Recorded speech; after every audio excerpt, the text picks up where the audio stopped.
Hello, everyone, and we are back for round 6 of the 2022 Scrabble Players Championship, live stream presented by Scrabble Go. I'm Morris Greenberg, and I'm here with Matt Kim. Matt, how are you feeling about this next game?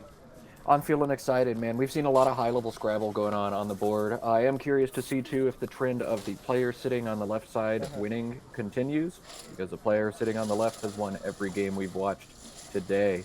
Round 6 is going to feature Andy Hong, who we just got to watch play in round 5. This time he'll be taking on Jeff Fishbane. Jeff Fishbane. I don't know how to say his last name, and I feel bad about that. But someone in the chat is about to help me out for sure.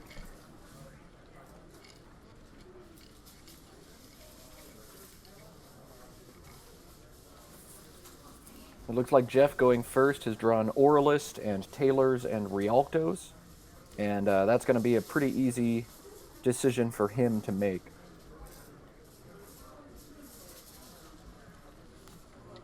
The best place to put this.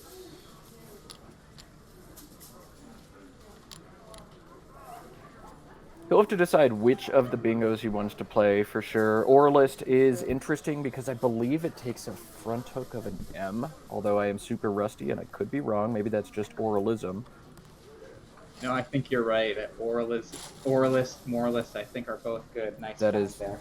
yes, that's correct. So Oralist does come down. That M could be pretty consequential, but overall, Andy can't be excited. He sits down at board 1, and his opponent's bingo on him with the top 2,000 word in each of the 2 games.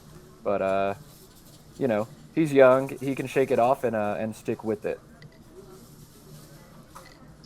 Yeah.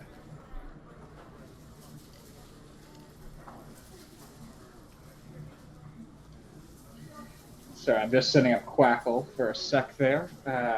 Missed a play, but we are back up. So Andy's holding EEFGNOU.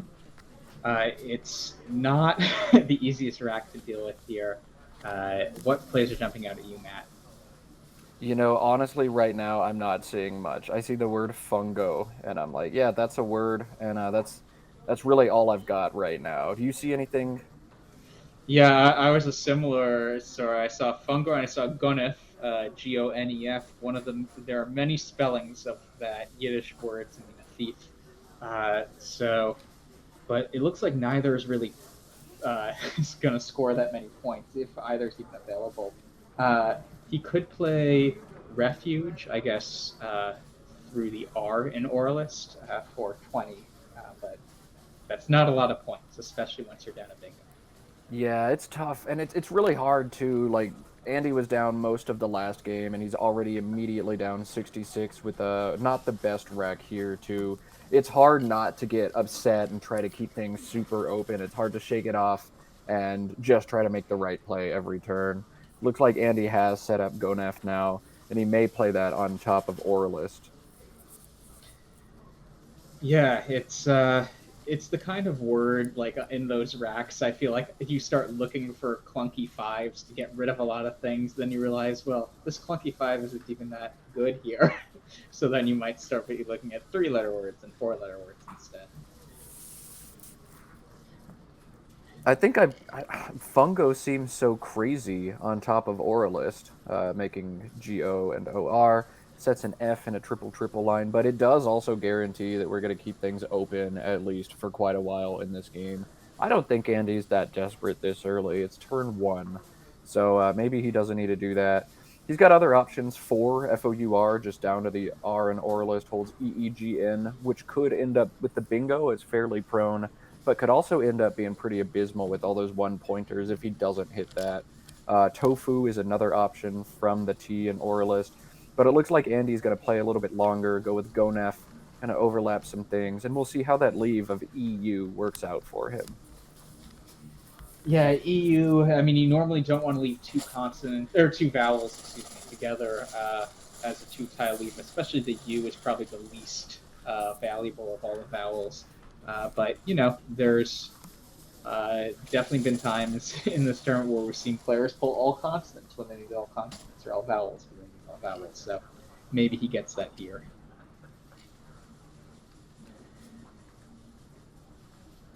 So this is an interesting turn for Jeff now. jumping out to me right now. I don't know. I see he can play dud and dud and nod. That's going to keep very, very bingo prone, but it's not going to score very much at all. So he'd like to try to get more points. You can see he set up din on his rack, din, making fad, li, and in. That's an option. If I'm Jeff, I've already got a lead. I'm now holding this S to pluralize Oralist whenever I want. Yeah, I would like to do a play like Din, keep the board shut down, make Andy have to work hard to get his way back into this game. Do you see anything that stands out, Morris? Well, so it looks like he now has maybe under or neuter set up through the ER from the E in Gunnif and the R in Oralist. I kind of like that leave better. IDLS seems like a nice leave. You can pluralize Oralist to Oralists, and it just seems like there's a lot of synergy there. That I kind of like the idea of getting rid of the D, the U, and the N. I guess there are some front hooks to under, so I might play neuter instead. But I'd prefer to play utter, UDDER.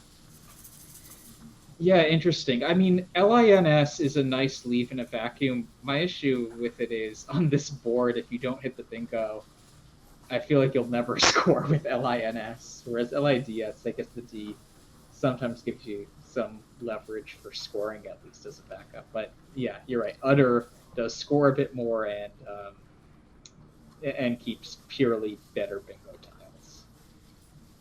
I'm Camp Utter here. I'd play that for sure.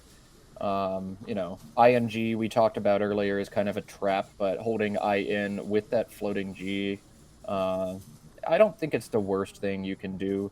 And yeah, you're right. If you miss the bingo, then you're not going to score. But I think on this board, you're also just not going to score, period.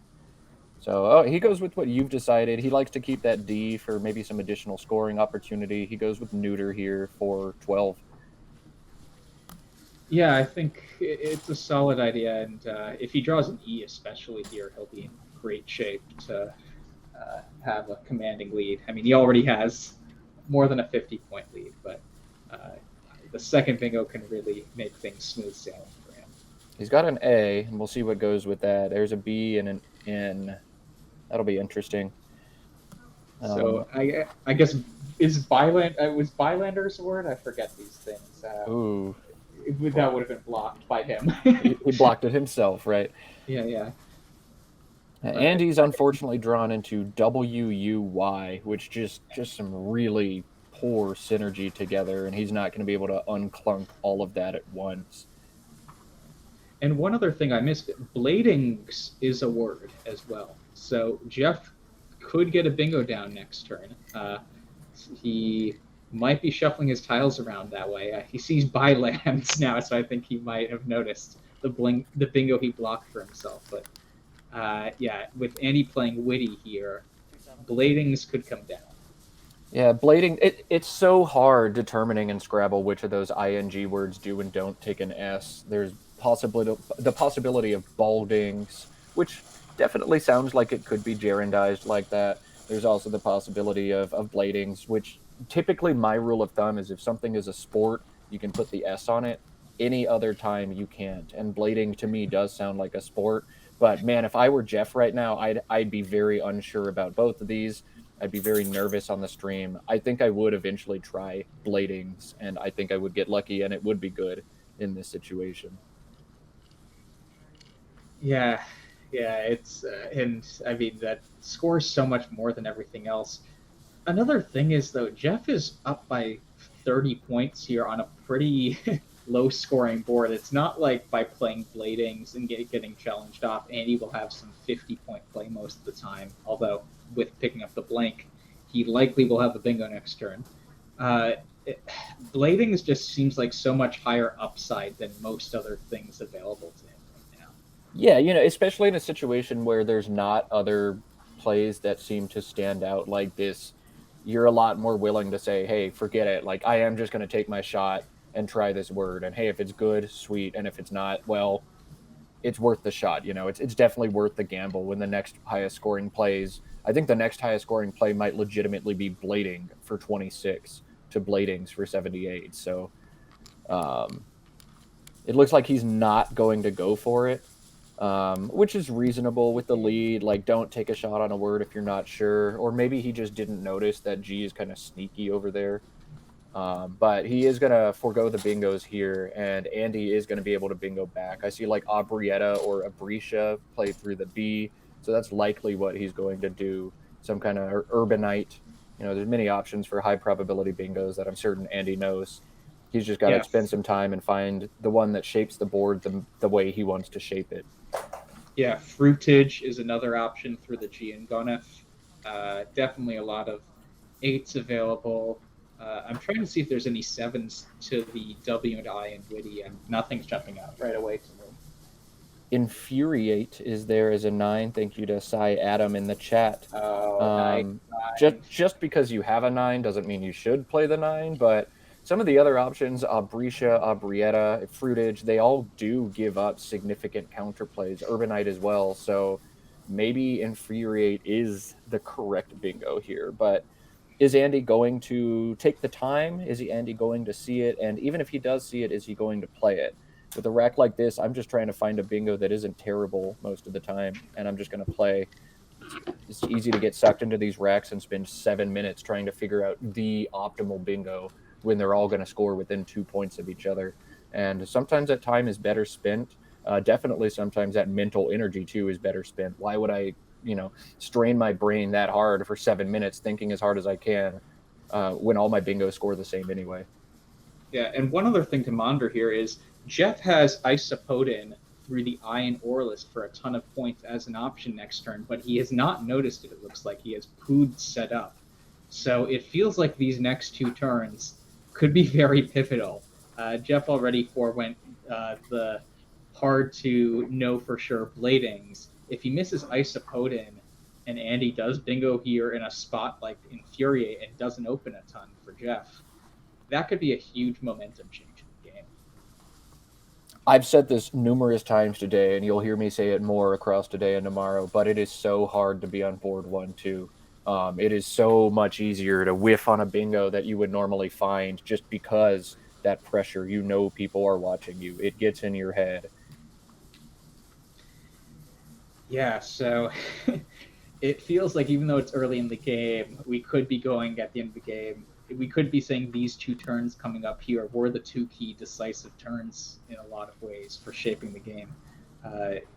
And he looks like he has Abrietta kind of aligned on his rack, so that might be what he's leaning towards right now. Well, he flipped to Abrisha, its anagram.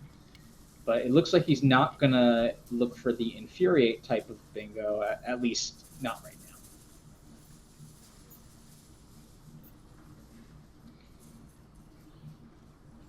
Players like Jeff are very challenging to size up and play. Jeff has played me some really great games at past nationals, but because he's been playing this game so long and he is such a veteran player, you have no idea what kind of words these people know and don't know. I would not be surprised for 1 second if Jeff does see Isopodin. I see in the chat people are saying it was in Word Freak. Word Freak, of course, the novel by Stefan Fatz is published around 2000 that got many of the players here originally into competitive Scrabble. But I think a lot of people pick up a lot of words just from having read that book. They pick up words just from playing in a bunch of tournaments and seeing people play those words against them, seeing them on the boards next to them. So would not be surprised at all if Jeff finds that word. Yeah, and if you haven't read Word Freak too, please, shameless plug. It's a great book. Definitely consider purchasing that. Shout out to Stefan. He's a great guy and he's a great writer. Yeah, for those not knowing, Word Freak is kind of a book that got a lot of people into Scrabble. We sent surveys out to a bunch of the top players in the divisions and asked, how do you get into competitive Scrabble? And a lot of the answers were, I read Word Freak, or my best friend read Word Freak and then convinced me to start playing Scrabble too, sort of thing.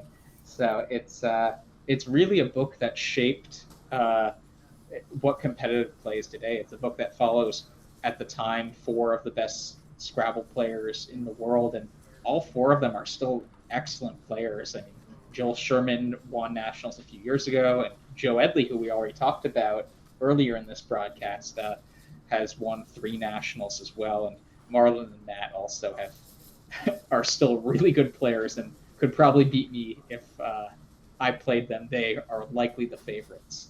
So, yeah, it's a great book. Definitely, if you want to learn about what the competitive scene looks like, read that book.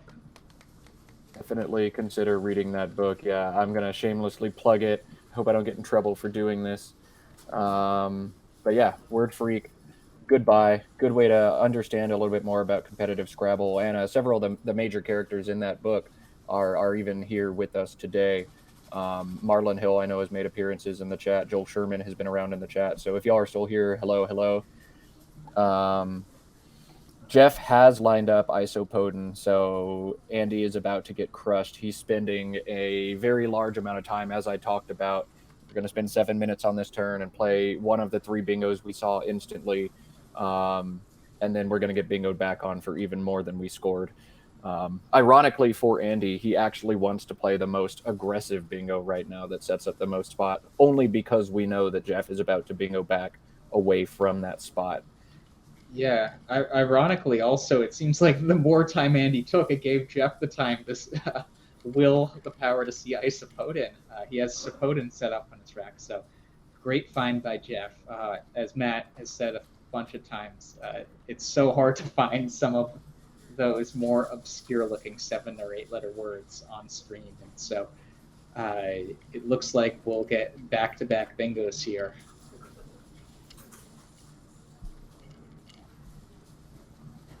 And maybe he's looking at Urbanite now. Is that possible? Urbanite, yeah, he's got that lined up now. Again, it's just, I don't think it's worth taking this amount of time. You never know which games are going to have the tight end game. Curiously, Urbanite puts the blank on the triple letter, so this is the lowest scoring of the options through the B, and yet that's what he's elected. I don't know if he isn't confident in Abrisha or Abrietta, or if he's doing this for strategic purposes. Maybe he's trying to keep that E in such a way that it's hard to fully obstruct. Curious decision for sure. But that's what Andy likes to do, and we'll see if Jeff now pulls the trigger on Isopodin. Yeah, I think it's one of those words. Once you see it, I feel like once you see it live over the board, you're pretty sure it's a word. It's not like bladings where you're like, is that valid? Is that invalid? No, if you've studied Isopodin or seen it once before, you know you aren't just making that up out of thin air. And he elects to put it down pretty quickly. Yeah, Isopodin's going to come down. That's a cool rec, ADINOPS, because it has an Isopodin with an O. If you double up on the A, you have Diapason as well. There's some really cool words in that 7-letter stem with an additional letter. So there we go. Andy incredibly plays Urbanite for very few points compared to his other options to set up the Coddy that he just drew. So he's going to crush that spot with QADI for over 50 points. Andy might be on the next level. We've already seen Sid kind of go against conventional judgment and accidentally or deliberately block a bunch of bingos from Will earlier today. And now we've watched Andy sacrifice a few points to psychically draw Coddy and play it on top for a huge, huge score. So interesting stuff we're seeing on board one today. Yeah, and once the dust settles after Coddy, it will basically be a tie game. I mean, it won't be quite. It will be within 10 points, though. So, yeah, it's Scrabble can be. We've now seen 3 bingos, a 60-point Q play. It can be a whole lot of scoring at the most random times. So I guess I need to eat my hat now because spending 7 minutes on that turn maybe was the right thing for Andy to do if you can guarantee that 50-point follow-up. Yeah, it's risky. That's the kind of play that if we had post-game interviews, it would be really interesting to hear what Andy's decision-making process there was. Because, yeah, there's a lot of nuance in those sorts of positions of thinking about, given the tiles left in the bag, what sorts of plays do you want to allow up there, and how likely is it that Jeff could hit those plays versus you with 7 random tiles after playing the bingo. Definitely an interesting sequence for sure. We're back on Jeff's turns now, and he's got a U and a Y, which is not super excited to see together, but he's going to have some options yet this turn. Yeah, and David Firstman in the chat points out Guernsey as I an think option. I think Jonathan Lind got there first, but yeah, Oh, Guernsey, Guernsey. He's almost got that set up on his rack, but man, I would not have seen that. I can say that with sincere confidence, especially not on board one. So, yeah. I mean, we've already seen once a few people didn't have faith in Jeff, and I said right away, I bet he finds it. So we'll see if Jeff is able to find this one too. But that is a tough one. That's a really tough one. Yeah, that's the kind of word where I if I miss it once, I'll remember that word forever from here on out. I feel like. So if I had missed Guernsey before, I'll see it every other time since then. But the first time, it's painful when you're reviewing the game after and realize you missed that word. That's I think every Scrabble player has had that lesson learned about 1,000 times. You lose a game, you go back and look over it or check your racks, you realize you missed a bingo or something, and then that word is forever etched in your memory. But to me, I literally can place myself back in the hotel ballroom that I was at when I missed that word and put myself back over that board. I get that association forever. So now I'll remember Guernsey from this here.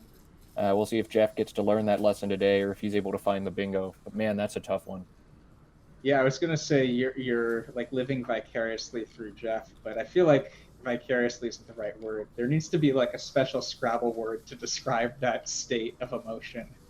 Right. I know people have had that for me. I've got a YouTube series online and people have watched that and they'll talk to me about games I lost 6 years ago. And I'm like, huh, okay. Yeah. Wow. Interesting.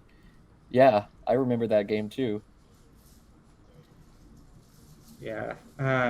So if you don't see Guernsey though, I guess you just play YE off of the DE at the top center part of the board. That's a hard thing to do because this board is not like particularly conducive to playing sevens. There's a lot of floaters for eights right now, but especially if you play YE right there, you've eliminated the last good line to play sevens, and you're fishing for sevens. So it's got to be a play that you don't want to make, but you know it's going to sim well according to Quackle, and you know the reports are going to say, hey, you should have done that. Yeah, one crazy word that I had seen before but forgot about is Senryu, Senryu, and that could go immediately underneath Kadi and Urbanite to make QIS 8 and Den. That would be a great find as well. That's disgusting. Wow. Uh,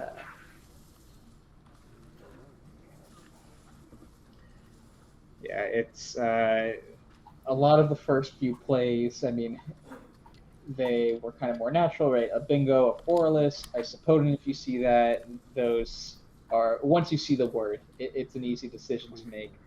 This turn for Jeff, he elects for I. There are a lot of plays that are similarly good. And so that's often when I spend a lot of time, just because it feels like if I can get that 2% advantage of making the best play versus like the third best play, it's worth it. All right, Andy's going to drop a little chemistry term and play Molol. And he's playing very fast. He's getting some of that time back from when he did spend a long time on the AEI RTU blank rack.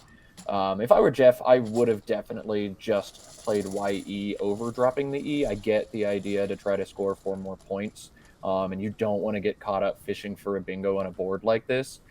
But RNSU versus ERNSU, there's a big difference. Now, Jeff does draw into Ourangs, but it is not going to play, and I'm not seeing anything immediately in terms of bingo options for him. Well, there is one starting with the N in Isopoden. We'll see Oh if my goodness, yeah, chat found it right away. yeah. Non-sugar. There's another chemistry word if we want to stick with the theme. We got a pharmacist, and I don't know what Andy studies, but yeah, you got some smart guys across the board in any case. So we'll see if we can go from molal to non-sugar. We've already got an isopod word as well. They're really Yeah, I leaning think into the science here. yeah, I think Andy is a medical student, an MD student. Oh wow, Uh, yeah, perfect. Yeah, so so non-sugar is quite appropriate for the pharmacist versus the future doctor then. yeah. So it's Yeah, it's a tough one to see though. N is actually, I think, after V, the second, maybe, or no, I guess not only V, like V, Q, and X.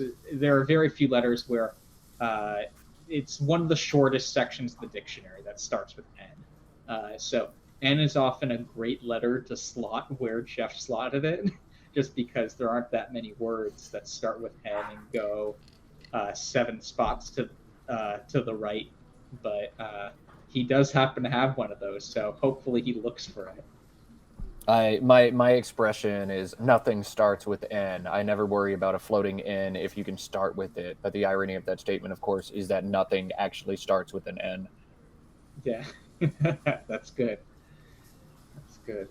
Um, so Our Collins folks are probably just clamoring for L rings to come down already, but such is the life in TWL. We're going to drop a nug there instead for 15 points. No, we're going to pull that back up. Okay. we're Jeff not is dropping definitely a thinking nug. about this turn.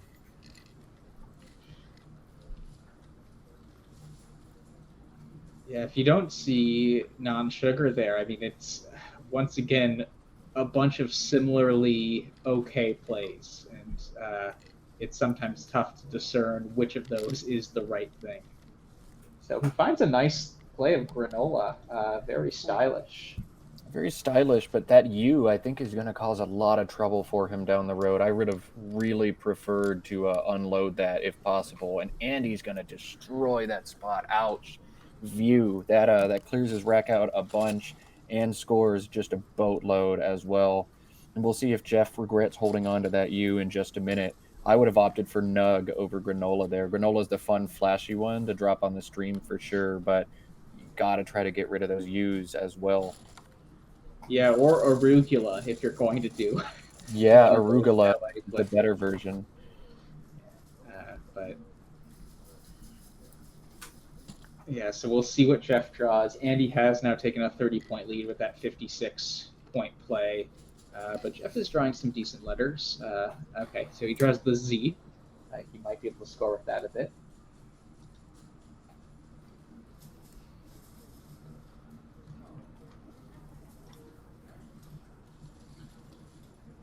Yeah, I'm just not seeing a lot of conducive scoring options for the Z. The ADZ spot is there, but he's not able to do anything else with it. Yeah, so Azure is an option off of the RE in Granola and View. Uh, there, yeah, and I guess SAR also is available off of TZAR off of the E in I to make it X.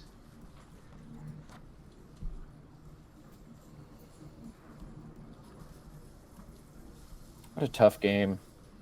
Yeah, and I'll echo what we got in chat. Watching this game is a whole lot easier than playing it. Watching this game, having your anagrammer up, having Quackle up, having a stream of people finding words with you, it is hard to play this game and to play it at a top level consistently, turn in and turn out. yeah, and I think one part of that is there are so many E's left in the game. Often, like a lot of the 7 and 8 letter words players study have an E in it. It's the most probable letter. And we've seen a lot of racks since the I turn of no E's, and that makes it, I feel like, a whole lot tougher to find these eclectic looking words. So over under then on 3.5 E's on somebody's endgame rack. I don't know, man. There are 35 unseen, and from Jeff's perspective, and 7 E's. Now we know Andy doesn't have any of them, so that means of the 20 in the bag, a fourth of them are E's. We like it. The chaos. Lean in. Yeah, I mean it will be interesting too because the left side of the board is pretty exhausted for bingos at this point. So we'll see how the right side develops these next few turns. It doesn't look conducive to bingos right now, but if a player makes the right kind of play, it could just allow for bingos in ways we didn't anticipate. Yeah, and I am curious to see, are we going to see this board open back up or not? Jeff could consider playing TZAR underneath I making Et that score just a decent amount of points. It set up a spot for his S. Of course, Andy's also sitting on an S. But yeah, all of a sudden it's become pretty tough to score points on this board without bingoing. And Jeff is not particularly close to a bingo right now. Yeah. So it looks like he's trying to get rid of one of the R's and a U, which are probably the two weakest tiles in this set of letters. The others have some pretty nice synergy together. Is he just considering rut and ire, maybe? Is that what he's thinking about? I think so. He's already looked at that spot once. Oh, he's going to go with Yurt. Setting up yurta or yurts. So that definitely opens up the right side of the board and is conducive to some bingos for him specifically. We'll see if Andy decides to block that area. He has the two extensions for yurt as well. That is an A and an S. I'm not seeing any outstanding options for Andy that jump out right now. You've got to be thinking, why is Jeff playing Yurt for 7? How close is he to a bingo? And to me, if I'm Andy, that screams Jeff has a blank. Now, the irony, of course, is that Jeff doesn't have a blank, but I'm on full alert right now that my opponent has just thrown this board open for 7 points, playing off some one-pointers. That sets off a lot of flags in my head. Andy seems unfazed and decides he's also going to be playing for a bingo here. He's going to drop KI for 21 points, holding a pretty solid leave, especially if he's able to pick up some of those E's. And there's one. Here's Andy's patented move. We've seen it a bunch of times. Sit there and wait and try to will that second tile into what he wants it to be. And he does, in fact, pull vibrates, but I don't know that we're going to see that spot stay open with Yurta and Yurt's possibilities. Yeah, that's interesting. Yeah. I was hoping he was going to play Britska last turn just because I love that word, but KI is probably a bit better. Yeah, if you're Jeff here now, I don't know if you use that Yurta spot. I mean, you're also down now by 44 points. You kind of need to keep that area open, I think. Yeah, he's got like a rose through that Arroz.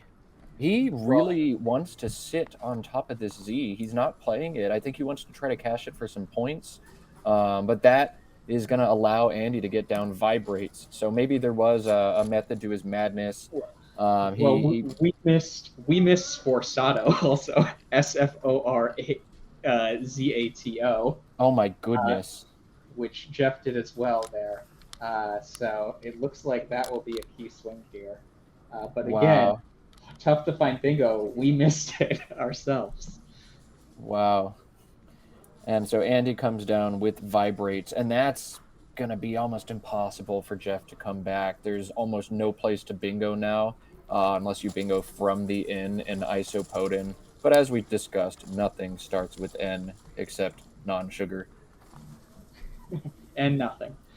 And Jeff has drawn Sazerac, which shout out to the directors, Lila Crotty, Kate Fukawa-Connolly, the directors of the New Orleans tournament, for putting together just the marquee Scrabble event of the year.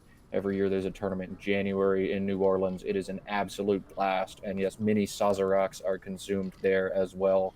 If anybody wants to channel their inner Mariah Smith and DoorDash some Sazerac to my front door, I wouldn't have any qualms about that either after the shandies.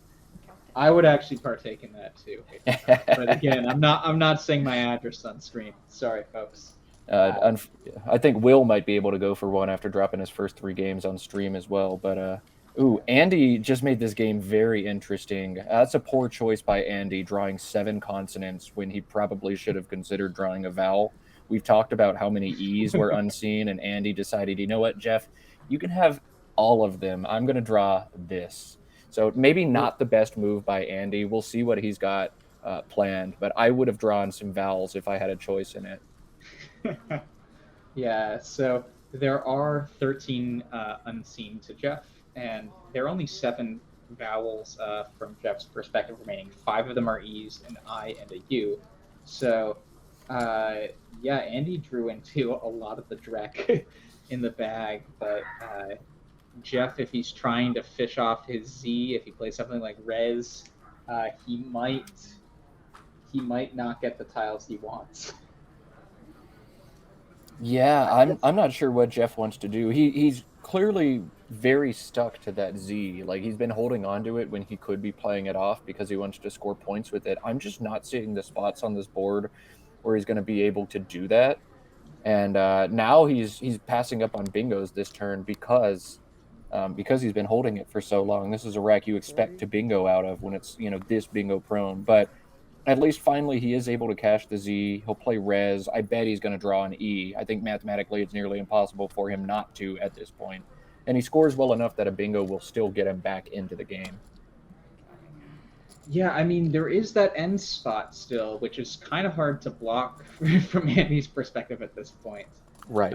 If he can, so he can likely next turn set up a spot on a different part of the board, and he'll have 2 bingo spots at the end of the game, which is a decent shot to win. This is going to be tough. I'm sure Andy is looking at his tracking sheet right now, trying to figure out, hey, are there enough letters where I can exchange? He's reaching in the bag right now to have that discussion. He nodded, so it seems like that is the case. We're waiting on our Quackle to get updated so I can tell y'all what exactly is unseen. 18 unseen, 11 in the bag. So if Andy is going to exchange, this is his last possible time to do it. And I love exchanging 7 just because, as Matt said, there was 11 in the bag. So he gets to know a lot more information about the contents of the bag after this turn than Jeff will. And he can inform his future decision making based on that. If you only exchange a few of those tiles, then you still won't know most of the bag. But he now knows 7 of the 11 tiles in the bag. And that's crazy because, if Jeff were to bingo there, Jeff would probably just draw all of those consonants and lose. So Jeff, in a way, is fortunate that he doesn't have a bingo right now because that gives Andy a chance to reach back in and grab some of that garbage one more time, which is what Jeff wants to see. Andy does, in fact, draw 4 E's on his endgame rack, so the over does hit on 3.5. Props to you playing along and gambling at home. Andy has to decide now too, do I want to try to play off this X? Because it can get really scary if my opponent bingos late and catches me with this X. Or do I want to play something like METE and keep that X for scoring possibilities? But it's pretty easy to drop EX in the very top left corner of this board, making XU. You can drop METE next to foo near the top as well, vertically. He's got some options, but he also definitely wants to think about the I that Jeff just strung out there. Can he survive if Jeff is able to find a bingo through it? He's got to be scared. There's a blank unseen. Jeff played Yurt and RAI and REZ, so Jeff is implying, like, I am extremely close to a bingo. And Andy just doesn't quite have the lead, I think, to get there. Yeah, it's. I mean, there's still a lot unseen in the bag. I guess is there any play that he can make that's a bit more intentional with closing? Well, it looks like he just is going to play meat here, keeping the X, which I think is a fine idea. EX is going to be unblocked a lot of the time. I'd be more inclined, I think, to play meat down underneath Yurt, MEET, through the E and vibrates, just because it does obstruct the I a little bit. But Jeff is not going to bingo again. He's picked up the J, which just gets right in his way. And Jeff does need to be very careful after a change 7. There must be garbage in the bag, and you have to try to dodge some of that. RAS as a leave with a blank is about the best thing you can do, knowing you're going to draw some of that garbage, like hoping it won't kill you. And he also does set up his X. Correct. So this is actually a more interesting game than I thought it was going to be, just because Jeff is sitting on such good letters. Andy is not really able to do much in terms of blocking, but I think it's going to come down to Andy's going to address the I, and Jeff is going to have to try to hit a bingo from the N, or Andy decides, forget it, I'm going to score so many points right now that I can live a bingo through the I. Looks like they've paused the clock to address a scoring or try to reconcile that. They must have different scores for one another, which may have also driven some of the plays we've seen. Yeah, scoring errors are always tough. Like if someone's off by 10 points by just when they're manually adding up scores and accidentally do a 10 columns error, that could really change your thought process, being up 30 points versus 20 points or something like that. And Jeff has had a number of pretty tricky turns this game, turns where there may or may not actually be a bingo. Jeff is starting to run low on time, though, and if this game does come down to an end game, I think that's going to be a factor. He's at about 3 minutes already. He's going to have to think with that blank, go through the whole alphabet trying to find letters it could be. This is going to be tough for Jeff at this point.